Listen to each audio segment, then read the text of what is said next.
Hi, everybody. This is Dr. Paul Terrio here, and I am here to do a little bit of a sample presentation for you.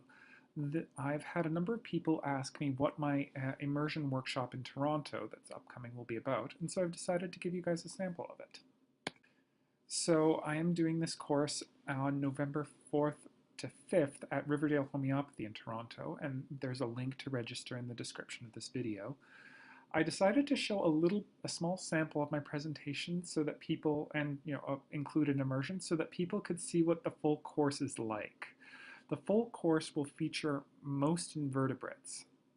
Now, in the actual lectures, the immersion will probably be a little bit before things, but I put the immersion at the end just for to make it administratively, to make the lecture a bit more flow, to give it a bit more flow. This material is also covered by my book at lulu.com, and you can, the link will also be in the description to this video. So let's get started. So sponges are the most basic form of life. They're composed of a few tissue layers. Here we just see a little diagram of that. They've got those little red cells are choanocytes. Those little black tail things, they make a water current that goes through, and then that goes through the sponge, and then the sponge captures floating, mostly bacteria and so forth, and sometimes small animals. So they're very simple organisms. They don't have any they don't have any distinct tissues like the rest of the animals do. They're very simple feeders. They're very passive. They don't really have the activity that most animals have. They evolved from choanoflagellates. So choanoflagellates basically are those little choanocytes, the ones with the little tails that go and run forth, that exist as singular organisms. So they evolved from that. Sponges are pluripotent. One cell type, I should say, can evolve into another cell type. And they have this ability to contract. Jo Evans, in her wonderful book, The C Remedies, Evolution of the Senses, likens this contraction ability to coughing. They have the basic structure of glands, lung tissue, bone contained within them, and they have a very high concentration of halogens, such as iodine, chlorine, bromine, and so forth. Sponges have three major divisions. The first, and perhaps evolutionarily earliest of these, is the hexactinellid sponges. They have 4 to 6 rayed spicules made out of silica, so that's why they're called glass sponges quite frequently. They do resemble glass, and they just have this glass-like consistency versus other sponges with more proteinaceous bodies tend to be a bit more, well, literally spongy. Many form syncytia. So syncytia are giant cells it's a number of smaller cells that merge together and form one big giant multinucleated cell. They lack some cell types that are found in other sponges, and they move via global electrical conductivity.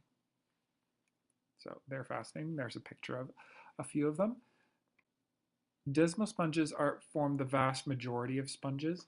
They have skeletons composed of protein spongion or of silica, or spongion and silica together. They have a very wide variety of forms. You can see right here, there's a picture of a barrel sponge. It's it's quite large. And the last division is the calcareous sponges. Their skeletons are made of calcium carbonates. They're a little less flexible than the proteinaceous sponges, the desmosponges, and they are closely related to the cnidaria, so the jellyfish. Sponges are a major component of many, many, many marine ecosystems. They can filter thousands of times of their weight per day in water, removing sediment and bacteria, and thus have a very strong purification effect on the ecosystems they're in. Sponges were once reef-forming organisms in a very large way, particularly during the Cretaceous and earlier periods. Nowadays, we mostly have corals, which are cnidarians, being the major reef-forming species. But very, very recently, glass sponge reefs, if you remember back, hexactinellid sponges, have been discovered in British Columbia. I wish I had some photos of you. I couldn't find any that were in the public domain, so I'm sorry. But you could just Google glass sponge reefs BC and see these beautiful haunting reefs that are in the off Haida Gwaii and so forth. They're just lovely. So, sponges and homeopathy. Sponges are layer 1 remedies. Layer 1 remedies, we can consider that if you look at column 1 with Micalia Keir or the hydrogen series with Jan Scholten, they're all about incarnating, bringing yourself into existence and so forth. The particular issue with sponges is they have issues with obtaining the basic requirements that they need to incarnate into life here on Earth. They have this feeling of existing or not based on outer circumstances. If I have this, I feel like I exist. If I don't, I'm invisible. I don't exist at all. There's a big focus on the activities of daily living and often quite a huge issue on justifying incarnation. Each sponge division likely will have its own kind of spin on this. We don't have any, we have one proven hexactinolide sponge. So this is, and it's not a great trituration, so it's not terribly complete. So this is a little bit speculative. I suspect that hexactinolids have a little bit more resistance to incarnation. They may wish to re-merge with the divine. And as I say, I suspect each particular remedy will have a particular thing that causes them to retreat back out of into the oneness they emerged from, which is we'll see in the trituration I'll present of Badiega. Sponges kind of have this thing about pre-incarnational life. The Desmos sponges, we have 2 remedies, both of which are actually quite well known, Spongia and Badiega. The being is unsure of whether or not to commit to life. Some of the necessary factors that they have, that they need to be in order to be alive, in order to be present, in order to be incarnate, are deficient, and thus making their process of fully committing and fully incarnating into life very difficult. Each individual remedy has its own thing that really stops them from committing to life, its own issue, its own lack. Calcareous sponges, we have one potentized, but we don't have any proven yet. Again, this is speculative right now. It requires provings in clinical cases to confirm. But in calcareous sponges, I suspect there's a feeling of inadequacy in some way. Each individual remedy likely has a separate inadequacy preventing them from fully incarnating. That's that calcarea flavor. Just, I need something out from the outside of my self to complete myself. As well, there may be a connection to Nidarian remedies, which, as if you read my book and come to my presentation, you will learn a lot about. So, every group of remedies that I have written up for my books, I have done a trituration of at least one member. So in this case, I did Badiega. I purchased it from Helios, and I've included a number, and I've basically included it here. I did up to C12, but I'll only present about C1 to 8 here. So one day I will probably publish C12 as a remedy. I'll probably publish all of the C12s that I done for the animals. Just that day is not today. I'll probably make a video about it. So I hope you guys stay tuned for that. So this is the actual sponge we're doing. It's Spongilia lacustris, a river sponge. It's got a long history in Russian medicine. It's a freshwater sponge. So the first 3 levels of trituration present a picture of a being terrified of existing. Existence is uncertain. There are no guarantees in life. Anything could potentially happen. On a conscious level, the being copes with this fear by either rationalizing it away or by escaping to an out-of-body dream state in which love is everywhere and there is no separation between it and that love. Remember earlier when I was talking about this thing with sponges and oneness. This is it. In both states, reality is so terrifying that the being cannot commit to it. In the words of the trituration, I am in life. I am here in body. I just can't bring myself to commit to it due to fear and uncertainty. At the C4 level of the trituration, the being feels that fear receding. The being fully enters into their body and feels able to go about the world safely to accomplish something. They're not sure what they're here to accomplish, but there's something. It loves the world and what it counters within it in a very simple and straightforward way. The being generally no longer feels the need to escape to that out of body, dreamy, lovey oneness state, which is a very nice resolution. Fifth level of the trituration, the being has a set of goals they want to accomplish, but there are a great deal of obstacles that could prevent it from reaching those goals. It cannot trust the universe to be what it needs and to accomplish the goals that it has for incarnating, and feels torn between its desire to incarnate to reach those goals and the fear of not accomplishing things. This leads to a state of being between life and pre-life, which is described in C1 to 3, not being present in either state fully. In C6, the being feels much more comfortable and secure. It feels confident in its ability to deal with unexpected events which arise during the pursuit of its goals. We still don't know what these goals are, but it still feels a lot of anxiety. This anxiety was a desire to contract inwards, and source language was used, describing this as both a sponge contracting and expelling water and as a lung contracting and expelling air, which is an interesting feature. This level of trituration details the nature of fear. Fear in biology was meant as a defensive and a protective function for temporary use. It involved the body energetic fields contracting inward in a defensive and protective reaction. However, the fear response has been activated much more constantly in organisms due to energetic events, and the trituration itself doesn't go into these. It's just some sort of energetic catastrophe in the distant past. This had the effect of greatly preventing the full expression of a being's inner natures.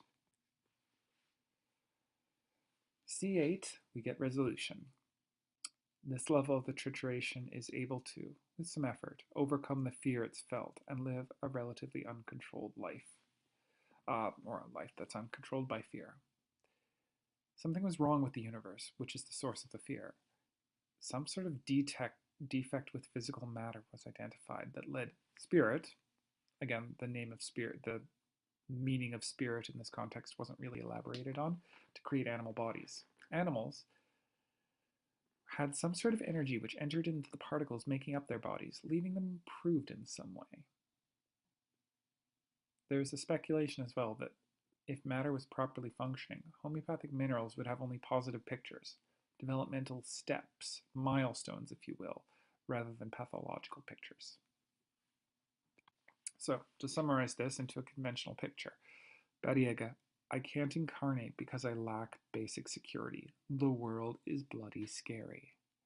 The remedy is deeply syphilitic. It has an affinity, if we look at the clinical uses of it that are piled up, for musculoskeletal systems, the lung and the skin. There's musculoskeletal soreness, worse motion, worse motion of clothing. Mucus flies from the nose when coughing. There's coryza. There are buboes, neuralgias, bone pain, and there's a very close relationship with opium. So I had a case of Baba Yaga to present to you all. Let me just find it in the book. There we go. So it's a long-term patient of mine. We diagnosed her with euthyroid 6 syndrome a while ago, and she was being treated for that quite successfully with just low-dose iodine. So her body temperature was rising, things were looking good. Recently, her daughter had been hit by a car without injury, and the patient was very severely affected by it. It triggered a state when she was fleeing from her ex-husband during a time in Guatemala. A number of issues surrounding trauma and fear emerged during that period, of being unsafe and a feeling of being unable to process or cope. I gave her opium, 200C, in about a 50 ml bottle and just one Cicuss drop daily, and she reported some relief. Later on, she returned. She had an acute gastrointestinal ailment. I repertorized, came up with Carboveg, and she reported some relief. At a follow-up visit, she reported that she felt her weight was out of control. She felt puffy and bloated, spongy and almost blown up and full of air. Her previous issue of feeling unsafe with her ex-husband had reemerged, so I prescribed Badiega, a dry dose of 10 mg. 1 week later, she experienced much more energy and increased ability to do activities that she wanted to do but had previously lacked the energy for, like exercise. She reported a feeling of vertigo, which is unaffected by chiropractic treatment. This feeling had occurred during her period with her ex-husband in Guatemala. I changed the prescription to Badiega 30C, 1 drop a day. Again, same thing, 3 pills in a 50 milliliter bottle of water, succussed every time she took it. During subsequent follow-ups, she noticed the feeling of vertigo having disappeared. She was kept on this remedy for 2 months, the potency being gradually increased to 200C, and enjoyed a much higher level of energy in respect to her earlier levels. Later, we changed her remedy to carcinosin for suspected chronic viral infections with very good results.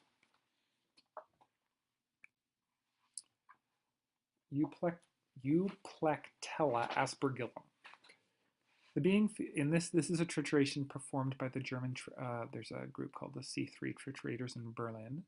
In this remedy, the being feels intellectually inadequate to cope with life. They're overwhelmed and they wish to leave. Physical symptoms are a weakness, a globe sensation in the throat, sensitivity to noise, and terrible memory and brain issues. Of the sponges, this is the one we know perhaps the least. Spongiatosta, which is perhaps the most commonly known remedy. These beings have very clear pictures. They don't have the social connections they need to incarnate. They feel as if they don't exist without their friends, their family, their social network. There's a very deep, dry cough. It's very commonly used in croup, and the cough is described as a seal bark cough, and also like a saw on pine, which I guess is the metaphor they used in the 19th century. It's a strongly tuberculinic remedy, and Jared Zeff has suggested repeatedly the use of this remedy in pancreatitis. 200C acutely for the pain and 6C per day in order to deal with long-term healing of the pancreas. So thank you, Jared, for that little clinical pearl. It's a fabulous one. I've used it myself. I have a Spongia case here that I really love. Just turn to it. So the patient is, her major issue is not knowing her personality. She lives with others, but when she's alone, she feels nothing, like literally nothing. She says that there is nothing happening when her boyfriend, her friends, her roommates aren't around. She literally spends entire weekends in bed. She doesn't know what is happening around her. When she's with others, she feels happy and very grateful for her life. She has the distinct sensation that she has no right to feel anything besides good feelings, very good emotions, and gratitude. So we can all see this is a little bit of a weird. This feeling she's describing is a little bit weird. This is not something that is a normal, healthy feeling. This is a disease state. So when I prompted her to describe her feeling of gratitude, she describes a feeling of fullness or bigness, feeling so full that she feels like things are spilling out of her, like sunlight shooting out of her chest. She feels fuller, taller, and says she feels able to glide or float through the world. She describes herself as able to enjoy the simple things in life and to take pleasure in her day-to-day activities. She then gets into a distinct source sensation, describing a sort of structure around her. It's spherical, with a green-tinted hinge. It's porous, with a number of small dimples on the outside that don't penetrate to the middle, where she thinks she's in the middle. The structure doesn't move. So we can see here with this description that she is describing, like she's literally describing a sponge. We see the state of flatness and non-activity with her, characteristic of the sponges, combined with a sense of fullness associated with social activity. So this is very, very typical of spongia. So I prescribed 1 mg of Spongiatosta, 3 pills in a 50 ml box of, or a 50 ml dropper bottle. I gave her I gave her 1 drop a day, succussed with each dose. We followed up about a month later. She felt very introspective in that month. She realized she didn't know how to trust others and that she didn't consciously know how to be herself. She reported being very emotional during her cycle. Trust to her was surrender to someone, being able to fully count on them being there. The patient was also much more assertive with others who were disrespectful towards her. She was able to voice her concerns rather than simply internalizing them, as she'd previously done. When taken into her source again, she reported the borders of the sponge-like object were more blurry than before, and its interaction with the outer world had grown misty. She reported feeling a lot better in her life in general for the first week, but this stopped soon afterwards. So we can see there's definitely some improvement, but not quite, not feel full cure. She's still able to access that sponge state. So I prescribed Spongia 10 mg, drop a day. I also prescribed an herbal combination, Pascofem, which is made by Pasco. I gave her 10 drops a day to deal with some PMS that she also reported. Her next follow-up was about a month later. She reported a tonsil infection that she had that was identical to the one that she had at 12 years old. It lasted 2 to 3 days and then spontaneously went away.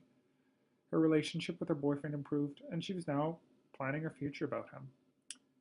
She also reported some deeper issues, binge eating. Overall, she felt wonderful. Her biggest problem now was containing her joy at being alive. She did also report a little bit of that residual sponge feeling. So deeper issues around binge eating come up. We will need to address this. Eventually, I moved her remedy upwards to 50 mg because there's still that little bit of a residual thing. And yeah, if her biggest problem was containing her joy at being alive, like, oh girl, what a problem to have. That is awesome. That is exactly what we want. So eventually, the patient received, eventually she shifted out of this remedy. She went on to Black Hole, Oak, Rainbow, and is currently on Deer Tick. So she's gone very well. So that's all the sponges for you. Now having known about them intellectually, we are going to learn about them in person. You're going to learn about sponges through an immersion. So an immersion is, I'm literally going to put my trituration of sponge, Bariega 30C, made from the 12th trituration, into a little singing bowl, and I'm going to ring the singing bowl. The remedy would be transmitted through sound, and as we've shown in my previous video on immersion, the sound will be carry the remedy, even to a certain extent when you out there in YouTube land are listening to it. So I will attach a video of myself doing that immersion, and we will see what the results are. I very much hope you enjoyed this talk, and if you're interested in learning about this even further with some other remedies, I would have you, come and register for my course. It'll be in Toronto. It'll be nice. And if you're interested in learning more about animals, I would have you go visit my author profile in the link below, or buy the Table of Animals book, which contains the sponges, the cnidarians, and the ctenophores, which is also listed in the link below. Take care of yourselves. Talk to you soon.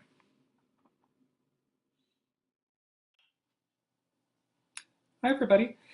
This is Dr. Paul here, joining you from my house to get an actual tangible experience of the sponge remedies. So, as I mentioned before, we will be doing Bariega.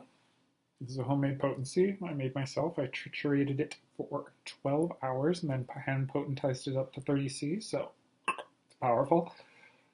Just entering it into my bowl now, and we are going to proceed with the immersion. So I am really curious to see what you guys are going to feel from this. I would really love it if you could comment on this video with your experiences like you did on my previous immersion video. So anyway, let's get started.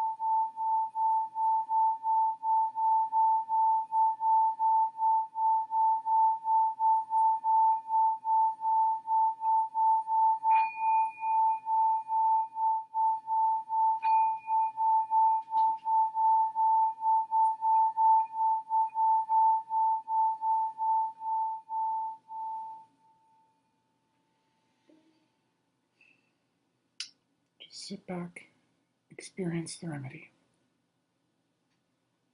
I look forward to hearing about your guys' experiences. I will share mine